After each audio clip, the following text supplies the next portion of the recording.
What's up, everyone, and welcome back to the Inking Out Loud podcast. Today, for episode 34, we're returning to Robert Jordan's The Wheel of Time, diving into the first third of The Shadow Rising, Book 4. I am your host, as usual, Rob Santos. I'm joined once again by my co-host, Drew McCaffrey. How's it going, everybody? We have returning special guest with us, Captain Jarrod Livingston. Oh yeah, what's up, guys? And making another podcast debut, at least as far as the regularly scheduled episodes go, Mr. Peter Goble is with us. What's up, Peter? Hey, doing good. How are you? I'm awesome. Thank you for coming on to the show. Now, real quickly, before we jump straight into the episode, I want to remind everyone that our discussion today will be slightly different from the past few episodes, as one of our guests is reading this series for the first time, and he's offering us the chance to watch him watch this series unfold. So because of this, obviously we're going to avoid any spoilers for anything past The Shadow Rising. So now that introductions are out of the way, I'm going to pass off to Drew here so that we can get a recap of everything that we've read up to this point in the first third. Drew, blast this off, man.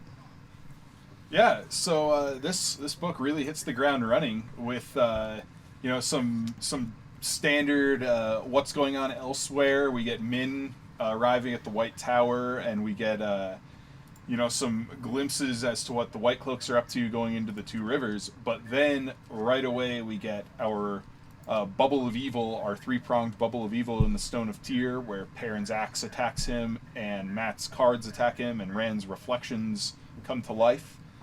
And from there, it kind of moves into a lot of establishing what this new order is in Tyr, where Rand is a ruler, and he's just kind of learning how to handle things. He's got Tom and Warraine giving him advice, and everybody's kind of trying to find their feet in what seems like a new world.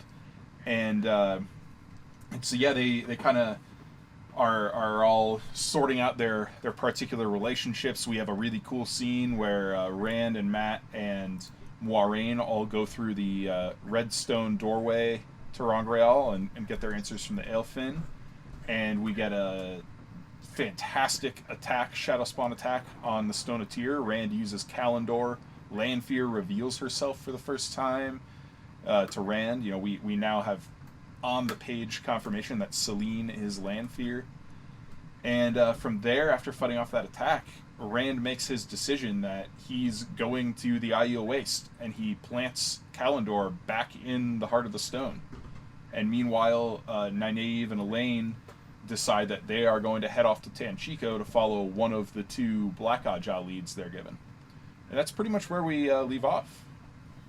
Yeah, a really, really interesting first part of the book. As you said, it does really kind of hit the ground running. I remembered this being somewhat close to the beginning, but I will admit that I don't remember our first points of view from each of our main three characters literally being that bubble of evil. It was literally the first thing we got from each of those characters. And it really kind of it kicked the novel off on this really sort of dark and mysterious and kind of dangerous vibe. Like, we don't really know at this point what exactly is happening. We see the axe attacking Perrin. We see reality itself bending as Matt's cards, or at least the faces on Matt's cards, are attacking him, and Rand's reflections are jumping out of the mirrors and literally trying to kill him with his own weapon too. It's really kind of ominous, and it's spooky. I want to get Jarrod and Peter's opinion on this too, especially Peter, having read this for the first time. What did you guys think of the start of this novel? Yeah, I'd say what I've said before. I should have actually said one person to start. Yeah, sorry guys. Go ahead, Peter. Sure. So it was definitely an interesting way to kick things off. You kind of get the inciting incident right away there. I didn't really know what was going on, but I was excited. And so that was a nice way to open the book, with some of these books starting at a little bit of a slower pace, but this one jumping out of the gate, as you said. Yeah, I've always viewed it as, in this book, we are really raising the stakes for the first time. And I think both the scenes with the bubble of evil, Lanfear revealing herself, attack on the stone, these are all raising the stakes that, the shadow is out for real now. Yeah, and I have a couple of writing ideas on how Robert Jordan opened this book, and I think one of the takeaways here is that we are 4 books into the series now. We're almost 3,000 pages of Wheel of Time content in. We know our characters. We don't really need to, get to know them anymore.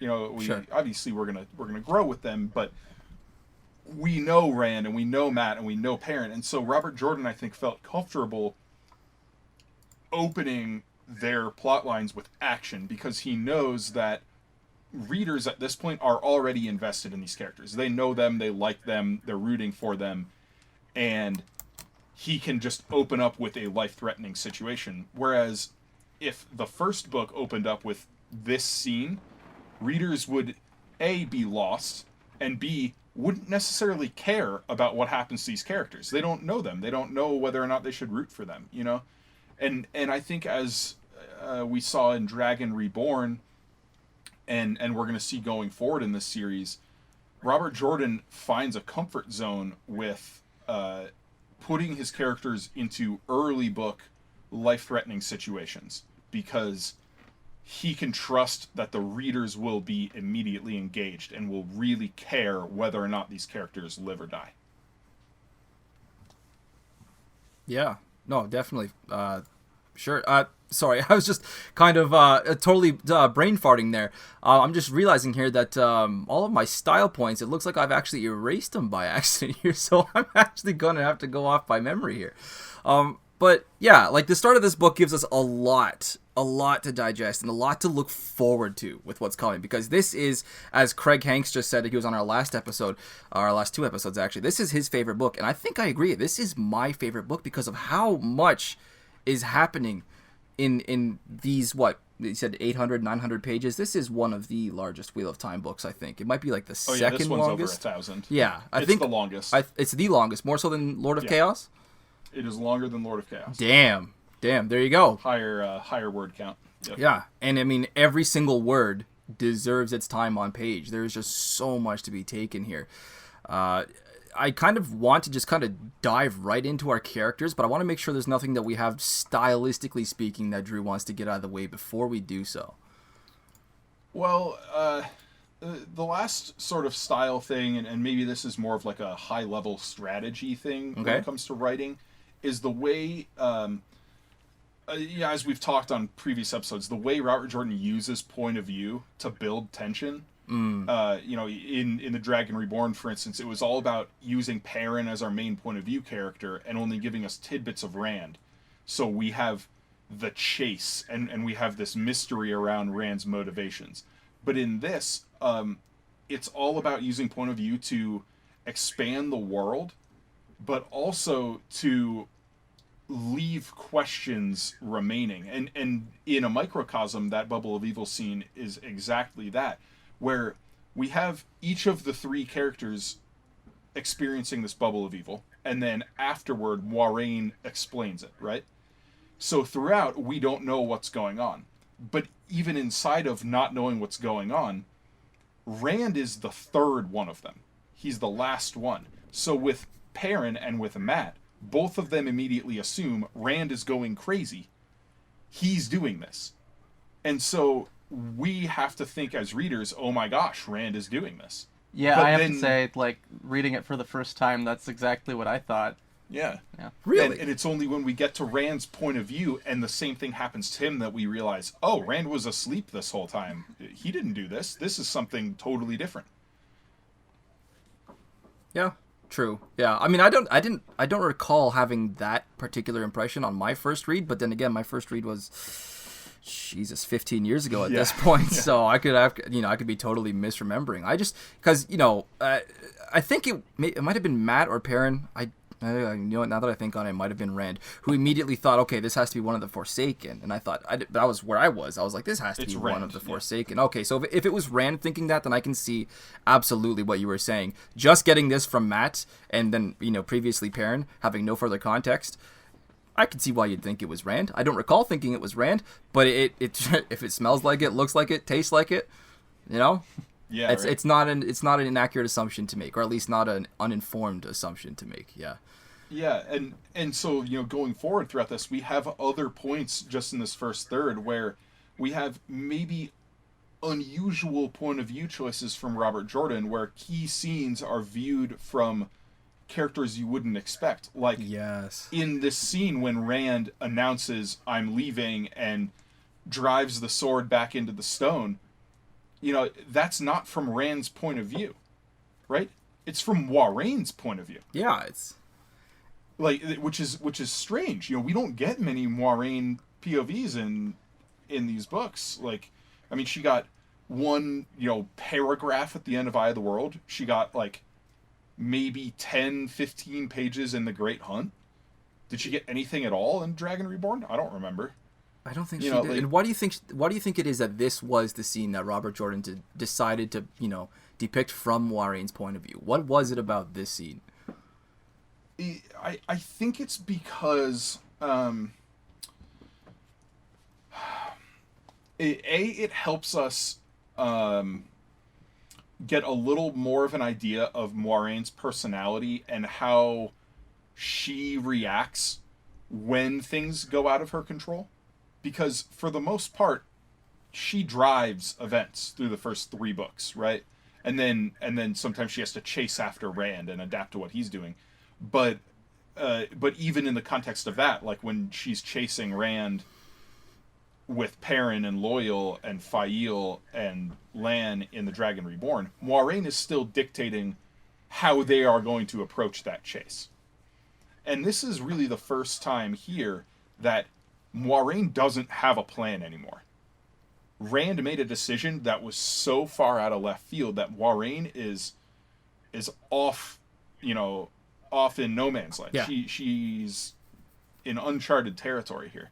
So we get to see her sort of internal panic when she's like, what is he doing? What is going on here? Because her whole plan was to have Rand invade Ilion. Yeah. She was trying to interpret the prophecies of the dragon a certain way in a manner that she thought Rand could handle, Whereas Rand's just like, well, for the first time, I have complete agency. I'm the ruler here. I'm in charge. I can do what I want. And he chooses, to pull a decision out of the hat and go to the Aiel Waste. And keep it from her. And exactly. And he hides it from her. And so she finds out at the same time as everybody else. And I think that's an important thing. I was just yesterday, I was on the Dusty Wheel, Matt Hatch's YouTube show, and one of the things we talked about was this idea of future knowledge in The Shadow Rising and how characters wrestle with future knowledge and how it can inform their actions but also really shape their personalities. And one of the things that we talked about within that was how Moiraine has a certain type of conflict. And if we're going to go back to the same, the classic trope, man versus man, man versus nature, that kind of stuff, Moiraine's character conflict really comes down to man versus knowledge, or in Moiraine's case, woman versus knowledge, And this is a point where she doesn't have the knowledge. It's one of the few times, because, her whole life up to this point is being driven by this foretelling that she's gotten from Gitara Morosa. Yeah. She knows that the dragon is back, and so she's finally reached a point where the dragon has kind of come to his public fruition, where Rand is now a ruler. He wields Kalendor. There's no denying it, and Moiraine no longer has any more future knowledge. She tries to go off of the prophecies, which she's clearly studied extensively. And she wants to interpret them a certain way because she doesn't know how to act without a certain kind of future knowledge. And so when Rand rips that interpretation of future knowledge out from underneath her, Moiraine is lost. And it's not until a little later in this book that she finds a new foundation to build off of. Yeah. And I'll add on top of that and say I think another big boon that we got out of this scene is viewing the intricate sort of dangerous political situation in Tyr from another point of view entirely. Moiraine, of course, being Kyrianan, being a Kyrianan noble, as we found out. I think it was in this book we found out, right? When Tom Merrilin confronted her about that. She grew up living and breathing Deus de Mar, the game of houses, right? And so we get to see a whole lot of things happening behind the scenes that Rand or our other characters, for the most part, are completely unaware of. Like, for example, we got a little bit out of it with Tom Merrilin's brief point of view, but the danger that the Lady Altima represents. And, you know, that entire delicate situation, you know, like the way that we get to view all of this filtered through Moiraine's eyes was something that I think serves going forward as a reminder that, you know, Rand's power, though intimidating, is not absolute, and a lot of people are going to put their own interests ahead of what they interpret to be the prophecies, the Koreathon cycle. So this scene in particular that we're still talking about with Moiraine, I think it was very poignant. I think it was well done. You can't argue that. This is Robert Jordan after all. But yeah, going back and reading it, it's God, there's just so much to be taken from it. Wasn't she also getting some concrete knowledge when she gets answers going through the redstone doorway? She does, yeah. And so this is going back to my earlier point about like how she has to find new ways to apply future knowledge. Her knowledge from the redstone doorway that we're given, or that she's given here, she's still trying to operate on within the context of her interpretation of the prophecies. And it won't be till later that she gets a different brand of information that she can then, you know, really start applying and putting puzzle pieces together. But Peter, I'm curious. So you've only read this book once. Did this book or did this scene stand out to you in your read through? Yeah, the scene where Rand announces his decision to go into the Aiel Waste, it absolutely stood out to me. And this is probably one of my favorite Rand moments to this point, if not my very favorite Rand moment to this point. And one of the things that I really love about it is not just that it's, you know, this big unexpected news, but it's unexpected in a way that you can totally understand given what we've learned about Rand over the past 3 books. I mean, Rand and the others from the Two Rivers, I mean, they're from a small farm community. Rand was a farmer, a shepherd. Very different lifestyle than those of the High Lords who are used to playing Deus de Mar. It's just something that he's totally uncomfortable with, and they have completely different moral compasses. I would argue perhaps that Rand's points at least closer to north than a lot of these High Lords. Yeah. And so it's fun to watch him put them in their place in that sense. Oh yeah, especially going back to that, you know, early scene with Matt playing cards with the sons of the High Lords, and they're all complaining about how, oh no, we're liable before the law. We can't just like rape chambermaids and peasant women anymore. Like we actually have to behave ourselves, and it's this huge travesty to them that laws can apply to them, and then of course Matt is like, you know, not cool with that, and they start kind of realizing like, oh, maybe we should shut up around Matt about this, like, except for Eston, you know. Esteen, however you pronounce his name. Esteen, yeah.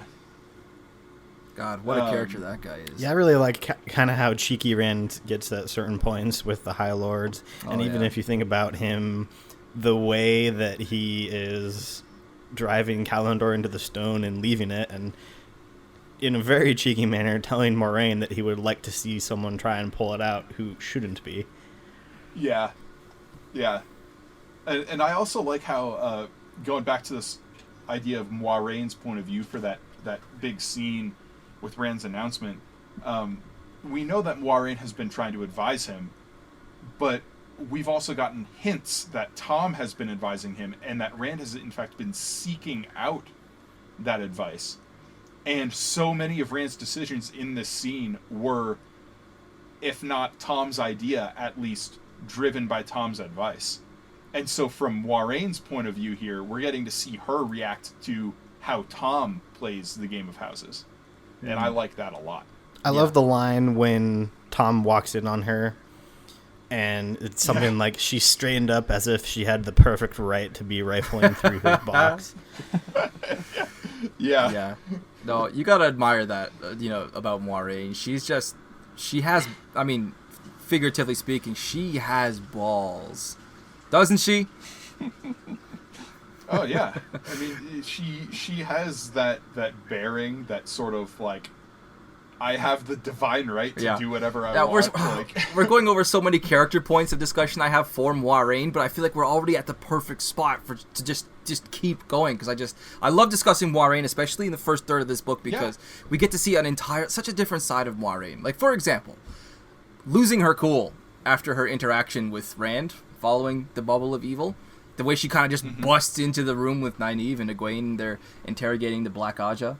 What really made that scene for me was how the others treated her at this point, particularly with Joya and Emiko, the Black Aja prisoners. Elaine specifically thinks that if she or the other two were, like, visibly rustled, the other two, like the prisoners, would have just turned to teasing and taunting. But, in the face of Moiraine's anger, they're meek as warm milk. And honestly, this is kind of a big reason why I have the hots for Moiraine as much as I do. Her presence, it's so good. It's so good.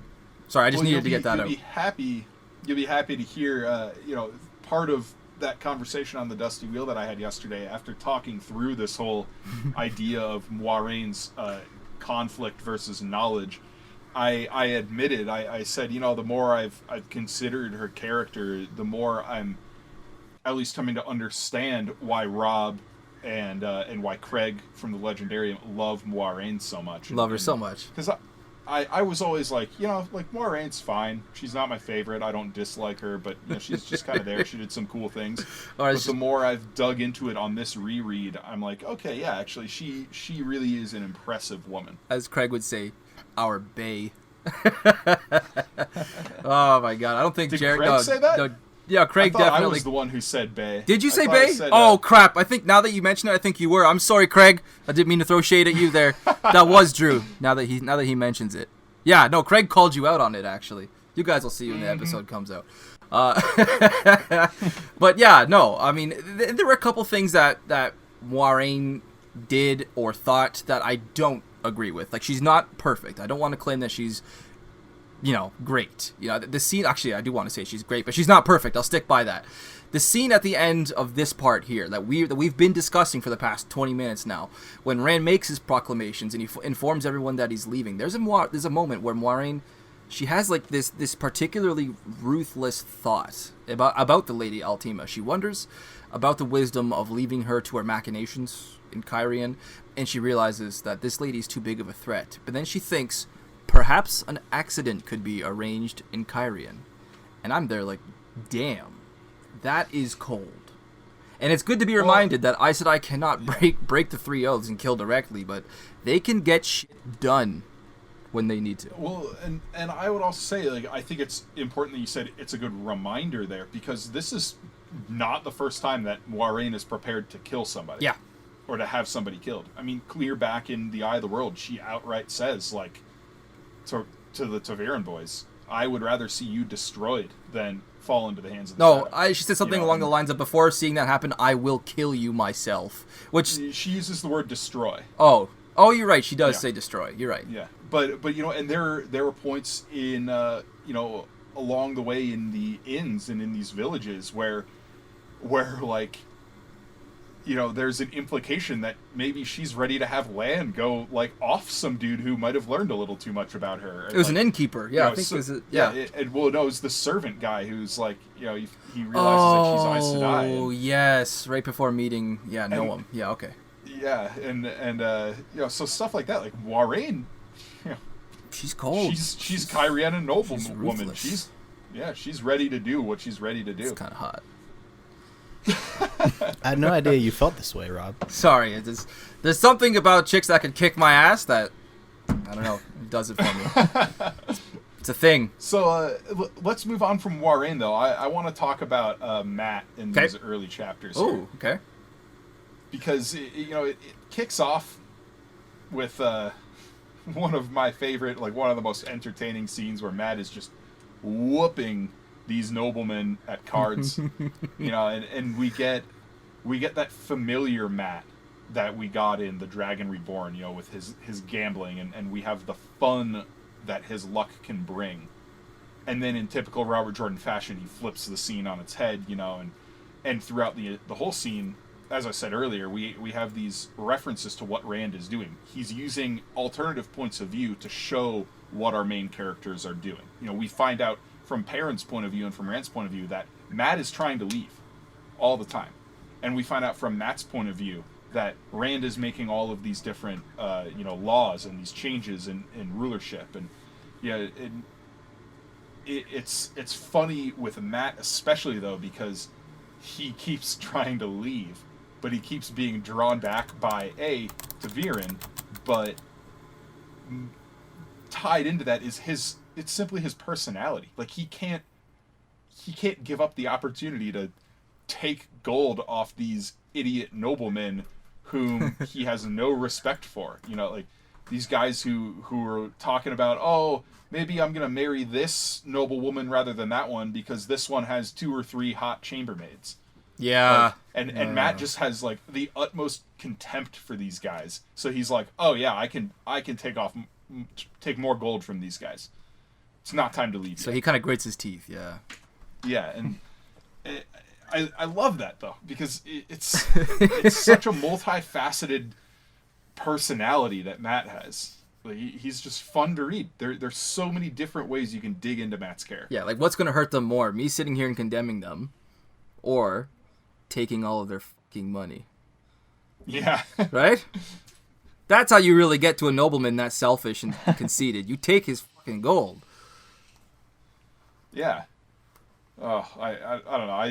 I love Matt. Yeah. Especially in these early chapters. You know, in the latter parts of this book, maybe he gets a little overshadowed by what's going on with Rand, but here his personality's on full display.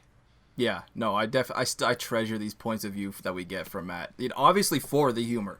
Matt has this very entertaining mix of sarcasm, self-effacement, dry observation that I just find so just hilarious to read. For example, there's again during this scene when he's playing against the lordlings in the cards and he's taking all of their money, he delays them ending the game by telling them the story of attempting to play Maiden's Kiss, where he explains how they suddenly had a dozen spear points against his throat, and he says, "I could have shaved myself with a sneeze." I love that line. I love that line. There's just something. Sorry, go ahead. You sound like you want to say something. Yeah, well, it plays back into his personality where it's worth it to him to embarrass himself in front of these men for the opportunity to take more of their money, like to embarrass them even more in return. Yeah, like Matt is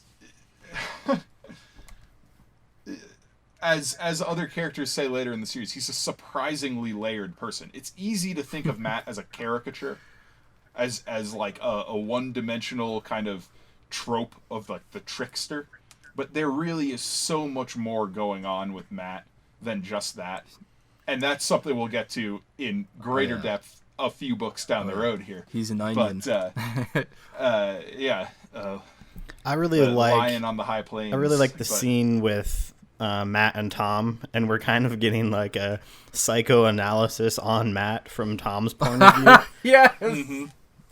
Oh, that was great. It's interesting because it kind of brings up these themes that you get with Matt, where he's the reluctant hero and kind of just, he doesn't want to be involved, but he really can't help himself. Yep. Yeah. Peter, what do you think about? You know, it's funny because I think that from the point that I've read to, I don't have as great an appreciation for Matt, so I largely do put him into that trickster trope. Like, I haven't seen all the layers that you guys have seen, and for a lot of what I've read, you know, he was under that Shadar Logoth curse, so you don't get a lot of development then.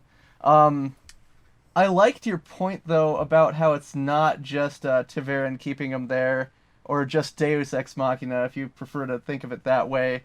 You know, Matt is somebody who does enjoy partying, and there is parties to be had in Tyr Oh, yeah. that he wouldn't necessarily have the opportunity to have back home or most anywhere else in the world. And so there are these other forces keeping him there other than just the one power. Right. But let's move on to Rand here, because Rand also has a few pretty interesting moments in the early part of this book, other than that that scene that we've discussed to death already.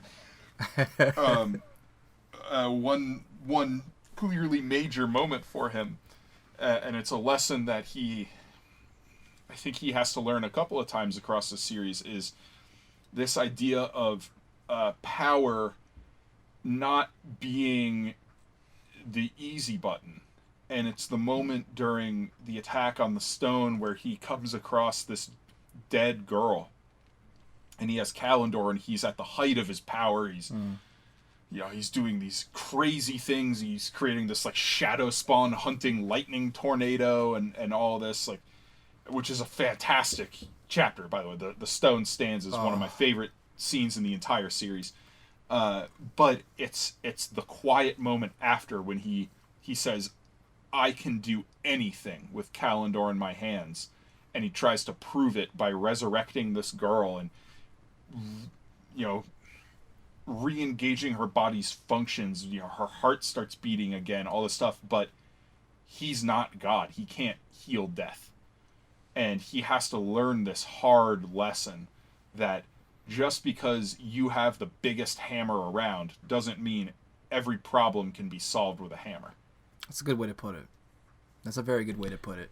Well, and up till now, I mean, through the first 3 books, a lot of what he's doing with the one power is just jumping blindly, and he kind of just does things without knowing how he did it. And so here we're just seeing him learn what his limits are. Yeah. That's actually a really good point, too. I hadn't considered that. Yeah, This exactly. is one of the first times we see Rand come to the realization that I cannot do this.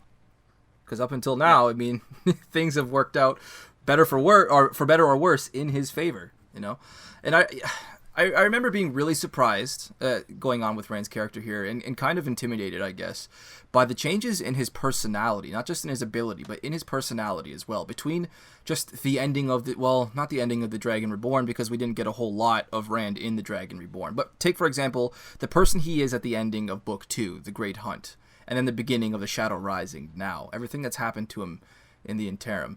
We didn't get to see him embrace the concept of ruling beforehand, and suddenly we're thrust into this atmosphere of fear and anxiety as he's harshly dealing with these tyrant high lords.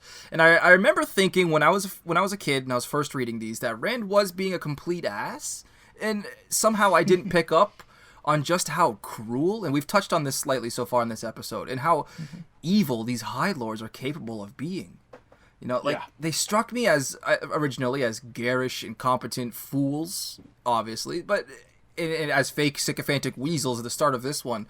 But my younger self never really noticed the most damning things about them, particularly, as we said earlier, with Estine during Matt's first point of view. He completely misses Matt's tone when discussing the moralities of noble prosecution for something as simple as having their way with a fisherman's daughter. I was a little frustrated and kind of confused by Rand's sudden change of personality. I kind of find myself now with this savage glee as he puts these miserable dickheads in their place.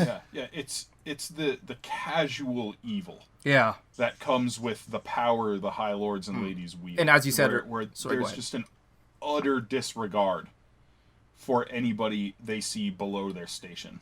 Yeah. It's an eminently self-centered lifestyle they live, and it's reprehensible. And it's nice to see Rand, as you said, there's a bit of glee to it when you see Rand putting them in their place and making them realize they are just human beings. They're not gods the way they want to be.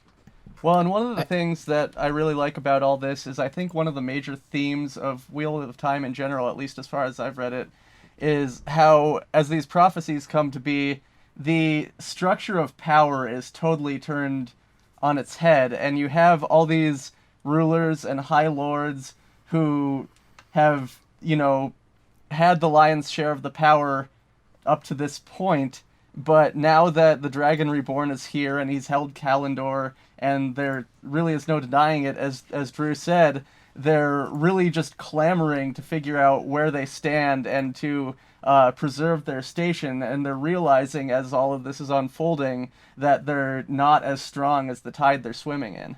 Yeah, and there are even, in multiple passages from the prophecies and from some of these, histories and things that we get in the epigraphs of these books that talk about that phenomenon, the idea of the coming of the Lord Dragon will break all chains and all bonds of man, and how the low will be raised up and the high will be laid low, and of course the classic epigraph from Lord of Chaos, which doesn't really count as a spoiler because it's not even part of the story, but the epigraph is the lions sing and the hills take flight, the moon by day and the sun by night, blind woman, deaf man, jackdaw fool, let the Lord of Chaos rule. And it's this idea of all order is being overturned.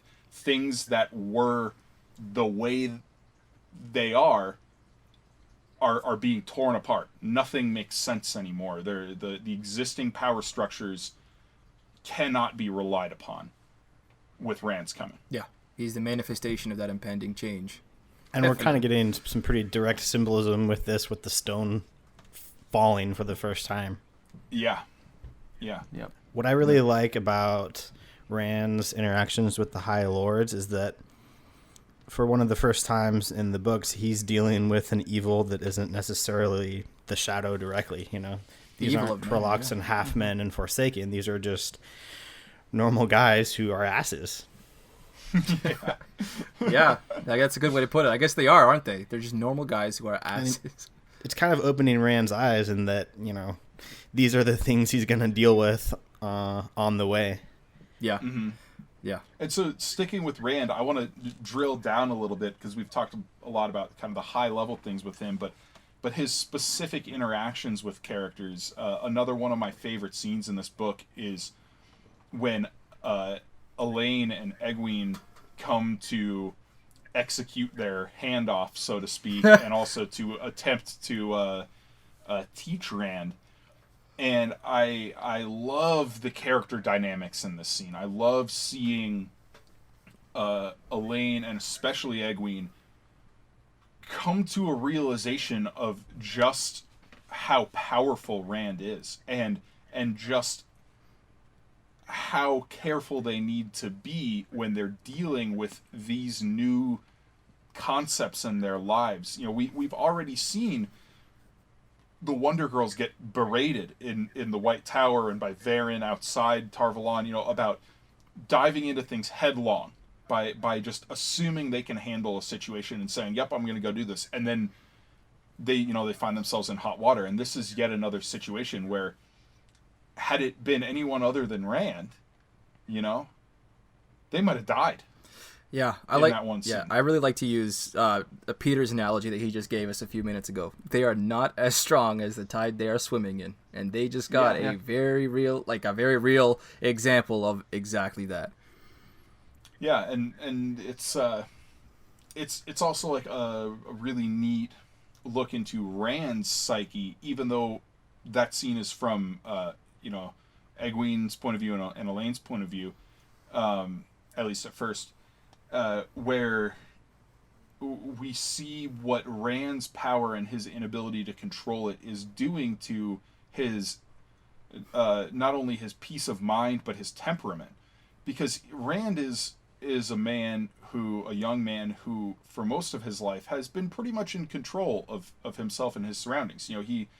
For the situation he grew up in, he was reasonably privileged, right? He was the only son of a successful farmer. He had to work hard, but he was hardly, lacking for things. He had a pretty comfortable life planned out for him with some bright, prospects in his future.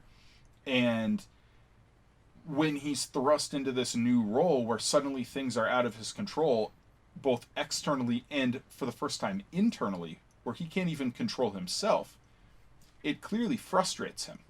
And he feels so bad about it. Like we see, he scares the two of them. You know, he wraps them up in air and shields them, and he's like melting the fireplace and the tables, and, you know, making these like inanimate objects dance and all this stuff, and then afterward we see him express this remorse to Elaine about his inability to control his channel. You know, he wants to make the flower for her out of the feathers from the bed. He says, "I did this for the Magir," you know, after the bubble of evil, but he can't make it work. You know, and you can just see, even though it's in Elaine's point of view, through her lens, you can see the toll it takes on Rand to be unable to control himself. Yeah. I don't really have anything else regarding Rand to discuss for the first third of this book. Has everybody had the chance to have their say about Rand al'Thor? Anything left to mention? I think there's some things I could add here. I mean, let's be honest. Robert Jordan's got a hard problem in developing Rand in some ways because, you know, Rand becoming the Dragon Reborn and everything that goes with that is so central a driver of this series. But at the same time, you've got to develop Rand's, you know, quirks and the things about Rand's personality that endear him to a normal person, alongside the fact that he's a terrified boy becoming a man, late teens, who's been, you know, told that he's got to save the world or have it lost to shadow, and that he may be driven mad or die. And so I think that we got some character development from Rand in the first third of this book that we were really due for, and it was refreshing. And I think I'll have more to say on that later on in the book. But Sweet. We see him flirt a little bit in the first part of this book, and we get more of that later on. But I think that was one of the more fun, more lighthearted areas in which he develops. Yeah, and that's kind of why I wanted to go there toward the end of the Rand conversation, because I wanted to move into Elaine and how her relationship with Rand starts up. I think it is something that makes both of them very relatable for readers. And yeah, maybe this holds a little more weight for me personally than it might for some readers, depending on when you came to the Wheel of Time.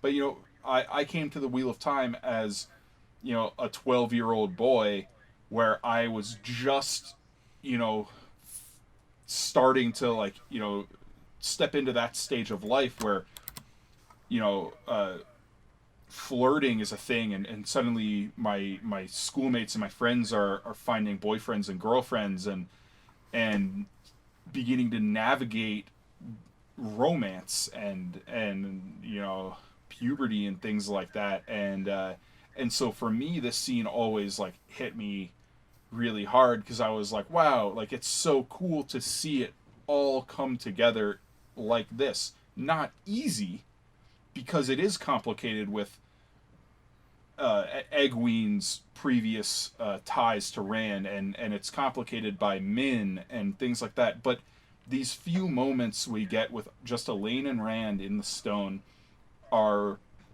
really, like, pure and fun and just, like, unabashedly teenaged. You know, these descriptions of them slipping away to go, like, make out in the corner for a little bit, you know, and, like, finding an abandoned hallway, and I loved that. Like, it was such a great way for Robert Jordan to bring Rand back to a relatable level as he's in the midst of becoming one of the most powerful rulers in the world, you know?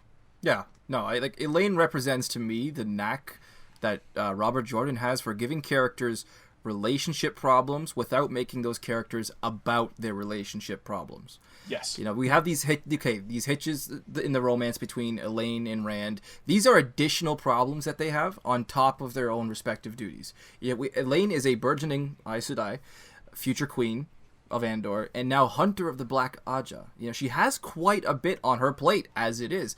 And with this fallout between Rand and Elaine as they split ways from Tyr, that's normally the kind of teenage drama I'll call it, that bothers me, but in this case, I wasn't bothered at all.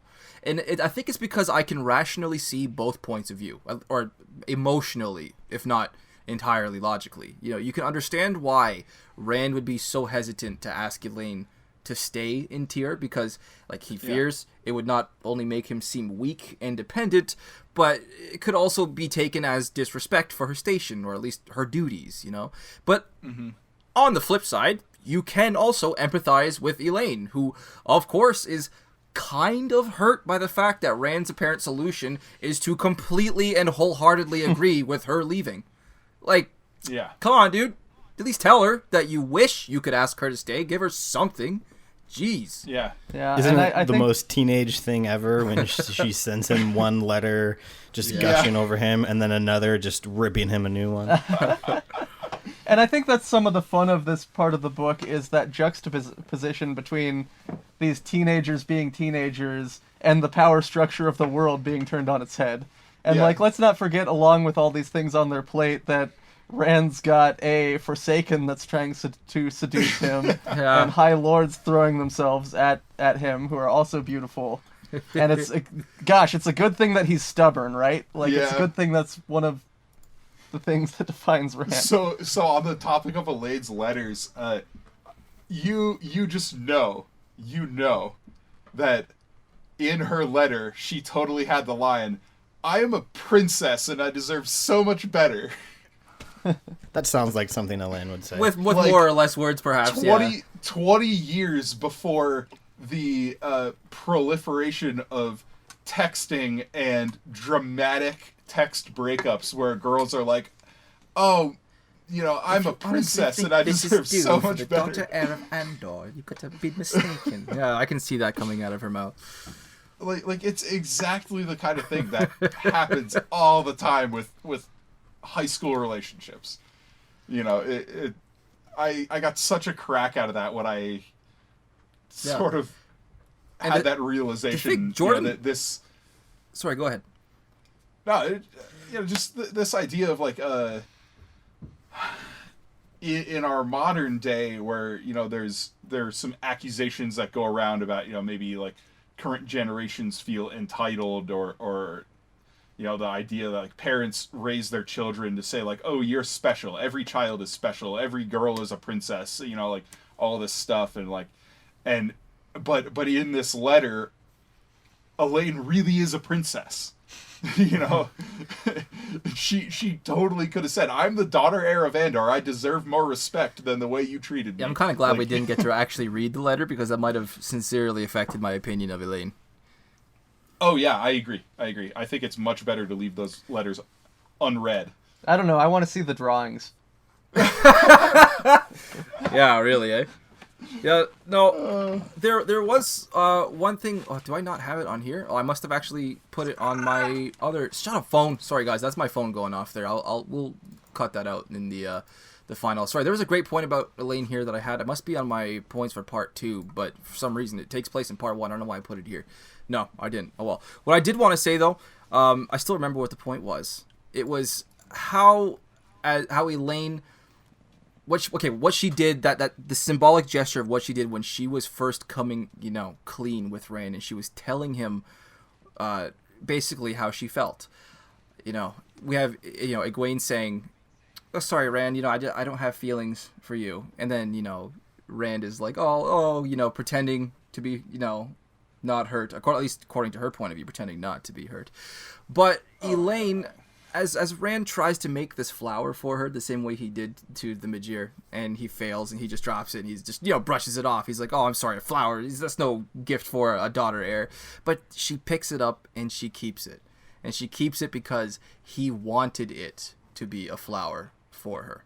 Yeah. And I thought, right there, in that moment, Elaine proved to the reader that she is way better for Rand than Egwene ever could have been. Yup. Right? Fully agreed. Right? Fully agreed. That was a more affectionate move in that one single moment than we ever saw from Egwene towards Rand. Yep. So, yeah. Right on. 100% agreed. I am definitely a fan of Elaine at this point in the series. Yeah. So Notice the qualifier. let's move on though. Unless anybody has more to talk about Elaine in this section. No, I'm really rearing to talk about Perrin. I was gonna say Perrin and Fail are right there. To Perrin and the F word.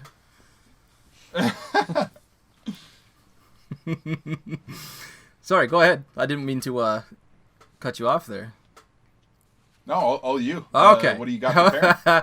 Well, and this is where I may begin to piss off some listeners. But I will say that Perrin's chapters continue to frustrate the absolute piss out of me. And it's not because of Perrin. I'll admit that I do find some of his thought processes to be a bit more foolish than I used to as a kid. Namely, his naive plan to follow them through, first off, to sacrifice himself for his people, and then to follow them through the ways at a safe distance. But I can say his heart is in the right place, and we can see that everything he does, Perrin does, he does in an attempt to help others. With his few faults, he is overwhelmingly redeemed, in my opinion. My problem with his chapters is that bitchy, self-centered, arrogant, hypocritical, jealous, incomprehensible, and downright irrational of a girlfriend he has. Whoa! That is Fail. I'm sorry, that's the first time I've ever used that word on this podcast, and it'll probably be the last. But I stick to my guns. Fail is just... I can't even... I can't even... 15-year-old girl, dude. Cut her some slack. I knew a lot of 15-year-old girls when I was Perrin's age. They weren't quite like that. I mean, sorry. I knew a lot who were like that. Well, and you known don't know one what too. they're like in the sense that you weren't romantically entangled with all of them like Perrin and Fail. I was with And a couple, and they were... Sorry, go ahead. Well, okay, a couple, but that... I'm just saying that changes the way people act, and so Yeah, there's maybe that. not when I was But Perrin's to your age. credit, yeah, I'm totally annoyed by Fail, and I think that, as a reader at this point, we're probably supposed to be. But one of Perrin's defining qualities to me is his loyalty and his sense of duty, and that really comes about in his feeling like he needs to go home and perhaps lay down his life for the people of the Two Rivers. And he's got that same sense of duty when it comes to Fail. And as a reader, you're just like, dude, you don't have to. Yeah. I am frustrated at points with Fail, certainly with Fail, and with Perrin's strict adherence to his sense of duty. Clearly not to the extent Rob is. But he has this tendency to go slightly overboard with things. Perrin is, in his own quiet way, like kind of a drama queen. He's certainly stubborn. Yeah, where instead of taking a second, which is normally his strength, is like sitting back and thinking through his problems before addressing them. When it comes to what he perceives as his cosmic duty, so to speak, he doesn't stop to think about it. He usually is like, all right, what is the most martyr-like approach I can take to this? Instead of thinking, oh, well, let's see if there's a way I can deal with this and also not have to sacrifice myself or sacrifice my dignity or whatever. It's frustrating at points. I'll say that. It's frustrating. Peter? Perrin? What do you think so far? I don't know. I love him personally, and I don't think it's a mark against him. I think it's a mark for him that he is willing to leave Rand behind to go help his people. I don't have a problem with that. I just have a problem with his fatalistic mentality behind that decision, where he's like, I'm gonna do this and I'm gonna go die. Yeah. In a way, I'm though, gonna do doesn't this by myself. I can't let anybody else help me. I need to go do this feudal, go on this feudal crusade. As far as Fail goes, isn't sometimes she good for him in that she pulls him out of that? Yes, I think so. Yeah. Which is also why I don't feel admit as that. strongly about Fail. I can admit that. Sorry, go ahead. She has her moments of egging Perrin on and putting him away from his comfort zone so that he has to take a step back and think about things in a different way than he would normally. And usually that turns into him making a better decision. But part of the problem is that most of the time we're in Perrin's head while we're seeing him deal with Fael, and Perrin doesn't understand Fael, right? Like she comes from a foreign culture. She's a lot younger than he is. Yeah, I keep forgetting how much younger she is. Yeah, well, so I'll clear this up. When Robert Jordan initially wrote her, she was like 15. But he retconned it because there were some, maybe valid, maybe less concerning issues that readers brought up about the fact that Perrin's like a 19, 20-year-old dating a 15-year-old. You know? And I can see that, although I would also say, like, hey, look at the world they're living in. It's a very different kind of society. But he did retcon it and made her, I think, like 17 instead. So she's still younger, but she's not as young. It's that. But like I said, it's all from Perrin's point of view, and he doesn't understand her. So it's easy to get frustrated with Fael because Perrin is frustrated with Fael. And it's another one of these situations where, like, Robert Jordan is so good with point of view that it's easy to get consumed in the mindset of your current character's point of view. This happens a lot with Egwene, that we'll talk about down the road. It happens a lot with Perrin. It happens a lot with Matt. It happens a lot with Rand. There are points where it would behoove readers to maybe take a step back and consider context and try to look at things outside of the lens of the point of view character you're reading.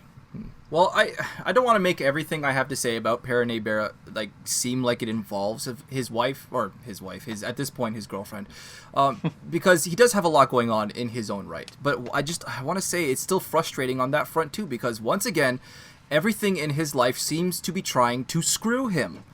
He now has to deal with Berelane's unwanted advances. He has to deal with Fael's almost understandable jealousy. He has Moiraine maneuvering around him and trying to keep an eye on him, as well as his guilt about the danger his people face for what he assumes is his fault.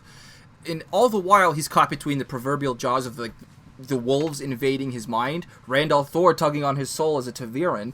I don't know how a 19-year-old kid keeps his sanity through all of that. Maybe he doesn't. Yeah, maybe he I was doesn't. gonna say. Sanity is a flexible term there, I suppose, in this case. Take his now his plan to follow them through the ways to avoid asking Fael if he may accompany them. Yeah, okay, pretty childish. Under no circumstances should he have given that little brat exactly what she wanted. But I want to say that there are ways around that. Like, okay, off the top of my head, she's Saldaean. She was raised in a borderland household. All Perrin would have to do would be to point out how childish she's being in using Loyal's honor against him, and by extension, Perrin's ability to save his people holding that over his head for ransom for her petty demands. Stupid bitch. That would have shut her down, I think. Or at least it would have given Bane and Chiad something to think about. But rather than sit down and calmly demonstrate to Fael what a nasty, sadistic, conniving little bitch she is, he just chooses, for the most part, to just adopt the suffering as if, it's just my due. You just stand up for yourself, dude. I'm sorry. Did you just call Perrin Perily? Yeah, no, sorry. I wanted to say Perrin's ability, and I said Perily for some stupid reason. Okay. I'm going to do that. I've probably done it 10 or 20 times previously up to this point. Episode 34 of the podcast. I will continue to do that in the future. I guarantee it. I have this terrible fucking habit of mashing words or even phrases together. What if you listen back in The Dragon Reborn, I meant to say beating around the bush or beating a dead horse. I couldn't decide which one to say, so I said beating off a dead horse or something like that. It was you didn't say beating off a dead horse. I know that. Maybe beating a dead bush or beating around the horse. Beating that horse into the ground or something like that. It was But no, beating a horse into the ground. I think getting back on track. Firstly, Yes. can we just say, gosh, poor Loyal. Like, Oh seriously? my God, Loyal. Sorry, go ahead. But then you talk about the Saldean culture that Fael's from. He needs to just sit her down and tell her how childish she's being. Let's keep in mind that there's like a storm of emotions and hormones surrounding these two's relationship. Since when are you ever going to be able to get anything done rationally in this kind of a Maybe it's just the situation? fact that I'm 27 now, you know? Right, like maybe we're just too old to see things through that lens appropriately. Yeah. We're not old. I don't want to say we're old. We're going to have a bunch of people saying, oh, y'all are so young. We're old enough, though. We're older than Perrin is. I've certainly Yeah. understood Fael more the older I am. I don't love her in any way, but I think she understand becomes her a much more. better character as the series progresses. Without spoiling, I'm not going to say exactly why. But, I mean, my biggest problem with Fael is in this book. Hands down. From here on out, my improvement, my opinion of Fael only improves from this book forward. Wow. Okay. Okay. Yeah, surprising, eh? After, you know, how nasty I was being about her earlier. Yeah, the way you opened it. Yeah. But yeah. Yeah, sorry. Well- Sorry, but I just... she pissed me off so much in Before we this move book. on, you know, I think we should sort of revisit Matt a little bit because we didn't talk about. Oh, okay. We didn't talk about the Redstone doorway. We didn't talk about the Aelfin. And his answers, yeah. Yeah, and one thing I want to like discuss straight away is the fact that Matt cheated the Aelfin in this. He, you know, their whole covenant is you ask 3 questions and you get 3 answers, and Matt asked more than that and got more than that. I got to see if I can find the scene. Oh man, it's in Doorways, right? I'm going to get you an e-reader for Christmas. That's what I'm going to do.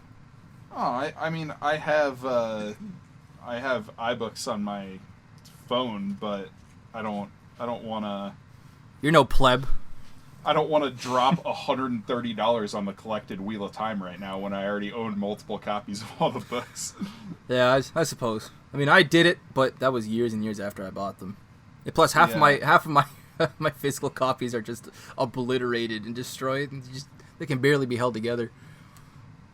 Oh, it's Into the Doorway is the name of the chapter. Okay, so Matt, so he first asks them. Let's see here. So they say, enter and ask according to the agreement of old. You know, and he says, should I go home to help my people? And they say, you must go to Roydian. Answer 1. Answer 1, question 1. Roydian, he barked. The light burn my bones to ash if I want to go to Roydian, and my blood on the ground if I will. Why should I? You are not answering my questions. You are supposed to answer, not hand me riddles. And they say, if you do not go to Roydian, you will die. Question 2, answer 2. Yep. And they say the strain is too great, ask. And he says, you know, burn your soul for a craven heart, I will that. Why will I die if I do not go to Roydian? And they say, you will have sidestepped the thread of fate, left your fate to drift on the winds of time, and you will be killed by those who do not want that fate fulfilled. Now go. You must go quickly. That is 3 questions and 3 answers. But he refuses to leave. And he says, what fate? Burn your hearts, what fate? What fate? And they freak out, and they say, to marry the daughter of the 9 moons, to die and live again, and live once more a part of what was, to give up half the light of the world to save the world. He got 6 answers on 4 questions. Yeah. Like, he broke all the rules. He knows how to play the game. So is this like a Yeah. combo of But- Matt but, being Matt and Matt being Taviran? Yeah, well, certainly It's all- Taviran plays into yeah. it because Rand was also in there Yeah, they at wanted that him moment, out. and it was, yeah. Do we ever get an answer or any explanation out there about what exactly is happening when they say it's like causing a strain? Yes, but that brings some spoilers into things, so I'm not going to address that right now.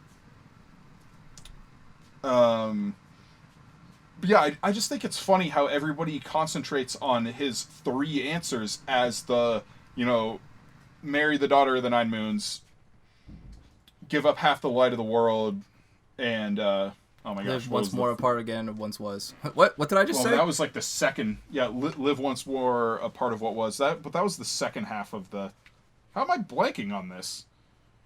Die and live again. Duh. Yeah. Yeah, so people concentrate on those as the 3 answers he gets, but they're not even the 3 answers he was given. Like, the real 3 answers were, go to Roydion, if you don't, you'll die, and you'll die because you'll have sidestepped the thread of fate. Like, yep. Breaking I the just rules. find that really amusing, that not only did he break the rules here, but the real 3 answers he got are the 3 answers that nobody concentrates on. Yeah. So, you really quickly want to discuss Egwene. if I have to. If you... Yeah, no, okay. Well, I mean, pretty much everything I have about Egwene is bitching for this part, but I do already have some compliments for Egwene in the next part, so don't worry, everybody. Because what I'm about to say may be a little controversial. No, here's the thing. A lot of people really like Egwene, and she can do no wrong. Check this out. When she when she and Elaine go to do the whole handoff of the parcel that is the Dragon Reborn between the two of them, her entire attitude going into that is, I hope Rand doesn't take it too badly when I confess I no longer have feelings for him. And then she finds out, oh, well, he claims that he feels the same way. Poor guy. It must be hard lying so that he can save face. Yep. I was just like, wow. The sheer she has such ego. a high opinion of herself. Oh, my fucking God. Sorry, I'll let you guys jump in at this point if you'd like to. Egwene, what do you guys think of Egwene at this point in The Shadow Rising? Jarrod, take it away. Stubborn and willful, and Okay, so not too knowing what she's controversial, my words doing. Pretty much. Never mind. That would be spoilers. Well, Peter. So I'm intrigued to hear what Peter thinks of Egwene, because we've all read the series. We might be spoiling his Entirely. opinion going forward, like, kind of. What's the word I'm looking for? We're not talking about future events or anything. We're just talking about Egwene's attitude in the first part of this book here. So, Peter, what do you think of her through? My opinion 3.5 is books? not impartial. I've been poisoned on Egwene from the get-go. Yeah, being that's around Drew. And Pat. I mean, I will say that she's brave and strong-willed, and those are Agreed. good qualities in and of Yep. themselves, but I would like to think that without outside influence, I would also identify her as quite self-absorbed. But I've been beaten over the face with that, so... I mean, like you said, she does have good qualities, and there are admirable moments with her in the series, especially in these early books. I talked about it on our Dragon Reborn episodes. I mostly don't have a problem with her in the Dragon Reborn. There are some scenes with Nynaeve and Elaine on the ship at the end that really annoy me. Her relationship with Nynaeve in particular is a big sticking point with me. But she has a lot of believable motivations, and she has admirable qualities. She's strong, she's driven, she refuses to back down in certain situations, and she does have a voracious appetite for learning, And which is impressive.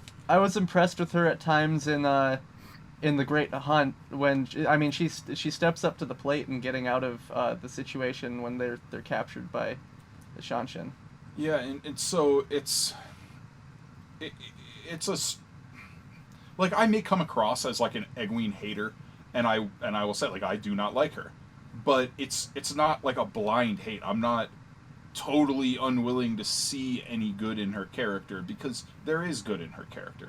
I just find her, like, when I approach Egwene, in a lot of ways, I approach it as if she were somebody that I knew in real life, I would absolutely not get along with her. Like she's so self-centered.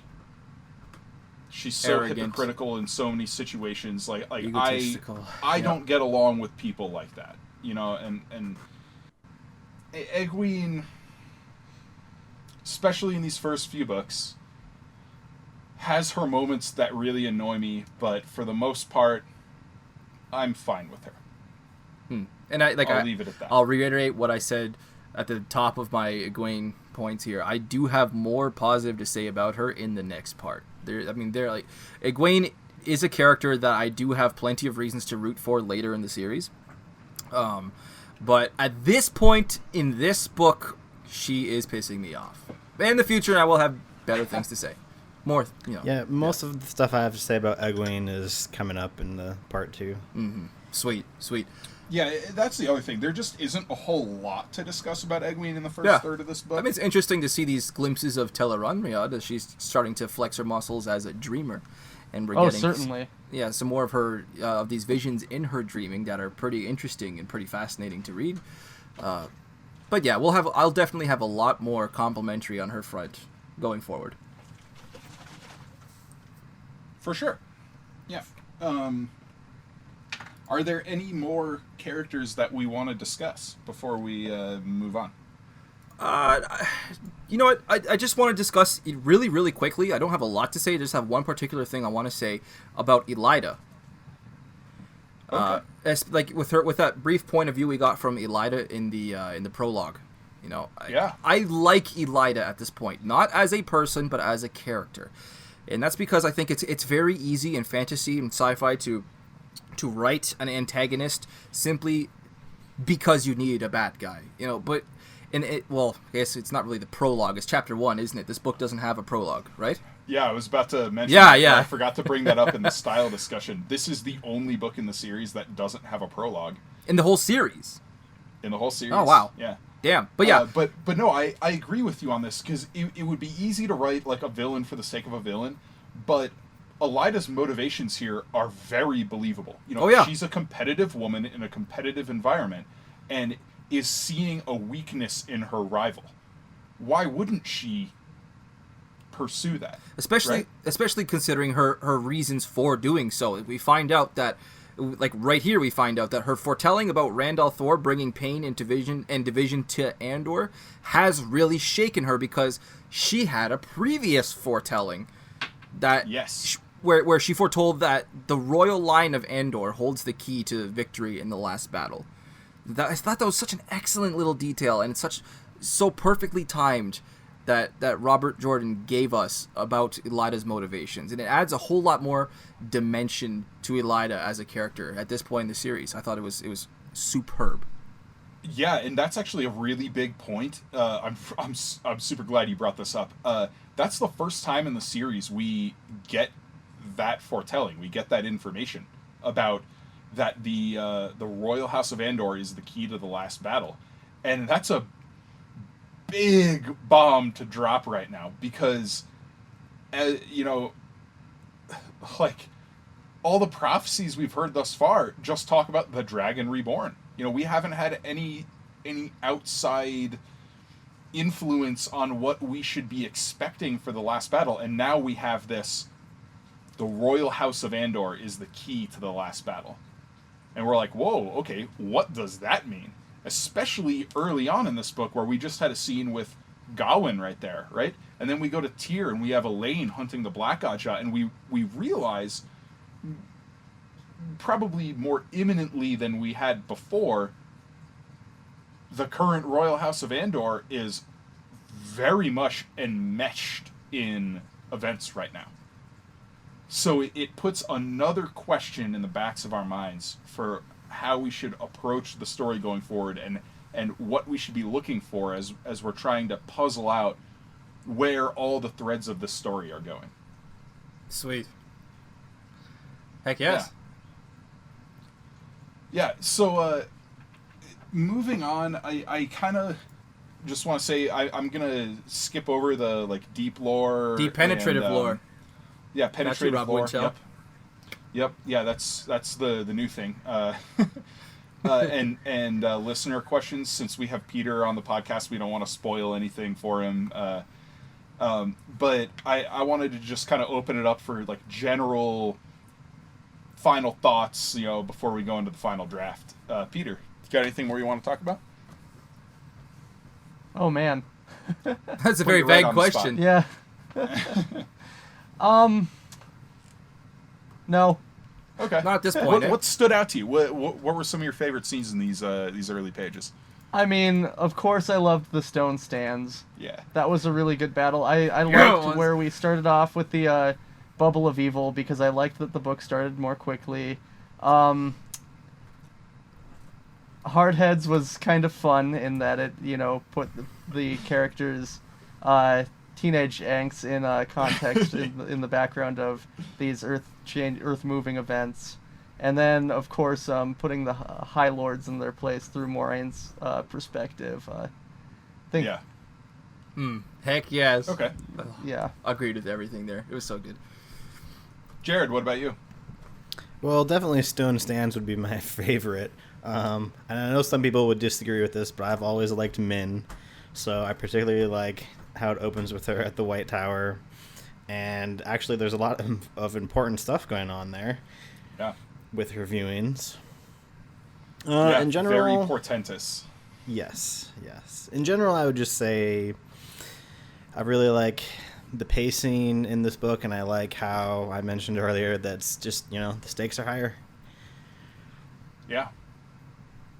Rob, what about you? What do you got? I've got two final thoughts. The first is just wondering, again, like a sort of what-if scenario.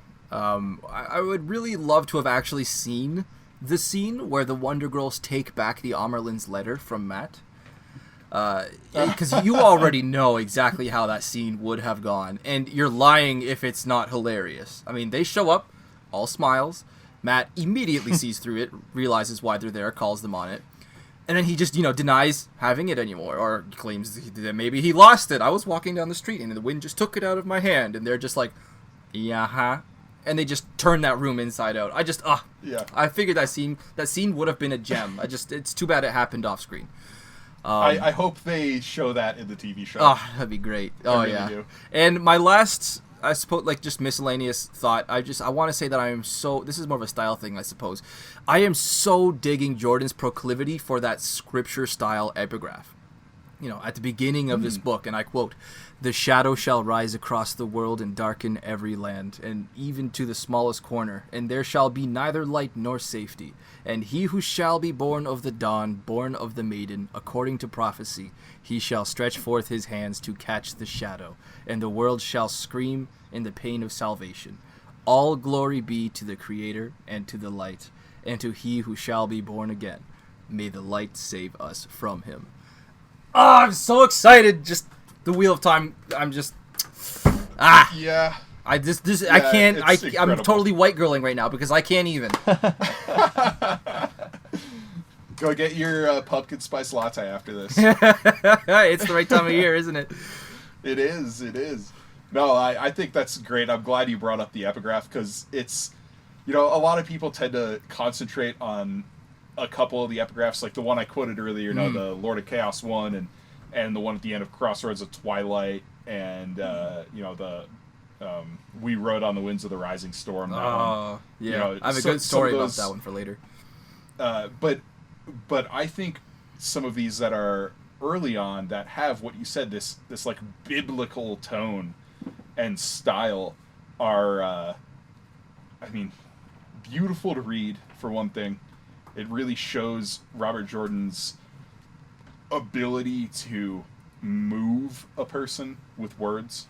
Like, I'm telling you right now, you just read that out, and I had to kind of brush a little tear out of the corner of my eye. Like, it's beautiful writing. I felt like I was delivering a sermon there. I got it. Yeah. No, but I'm glad you brought that up. But no, I think I'm about set to move into the final draft here. Yeah, dude. Rob, what do you got for me? Good. I'll start us off because I have a confession to make. In the preparation for this episode, I went into it assuming, wrongly so, that we were doing 2 episodes.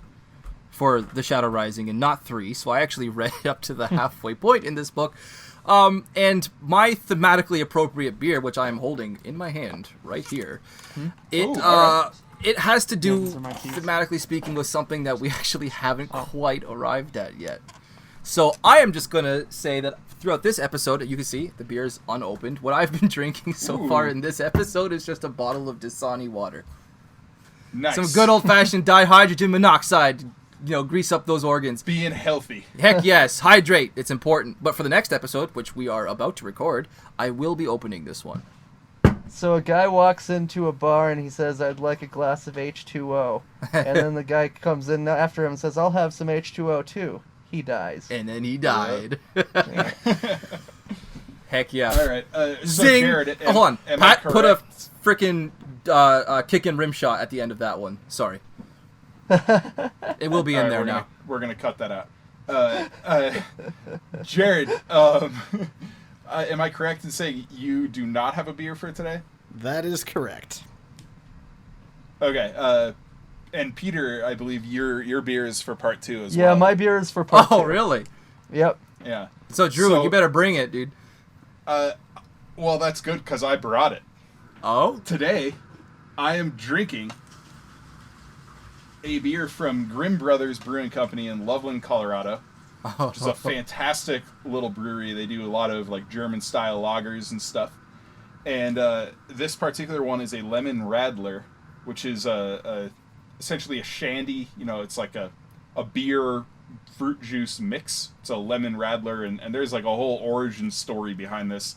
You can go look up about like a guy who was like had a bar along the route on a bike race and ran out of beer, so he started mixing lemonade with it. But yeah, this is super delicious, very drinkable, but more importantly, it is called Maiden's Kiss. Bullshit!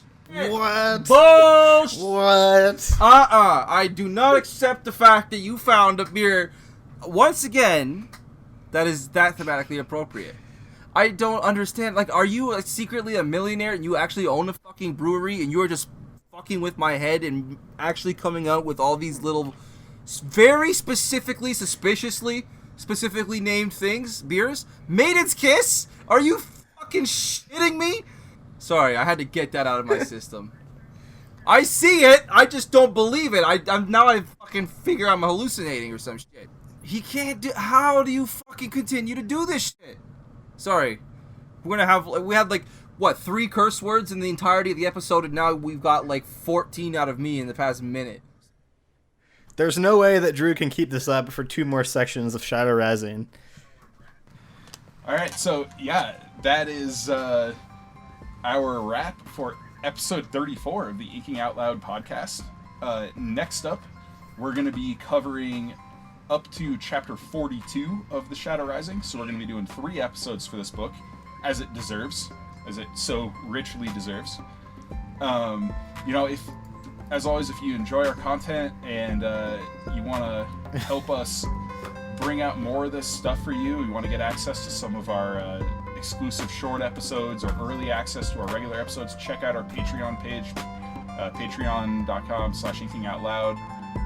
All of our proceeds are going toward our sound engineer and our artists. We're not out here to like make a living off of this stuff. We just want to pay the people who are supporting us. So yeah, check that out. And Heyo. As always, I am your host, Drew McCaffrey. Ridiculous. And with me is my co-host, Rob Santos. Oh yeah. And our special guest, Captain Jarrod Livingston. And our second special guest, Mr. Peter. Hi, everybody. Goble. Thanks so much. You guys. Awesome, and we'll catch you next time.